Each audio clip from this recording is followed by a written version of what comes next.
What's the perfect balance between yelling too much or not yelling enough so that people don't walk over you? Is it a crime just to want to be nice, to avoid confrontation and show everyone a little respect? Time after time, I find that I'm struggling to tell you what's burning inside, a glimmer of hope that you'll finally see.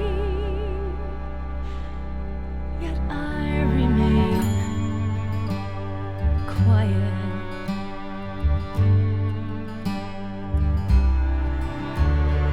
Look at my face, don't you dare turn away, 'cause I'm losing my patience. Show me now you're the man that I wanna be with for the rest of my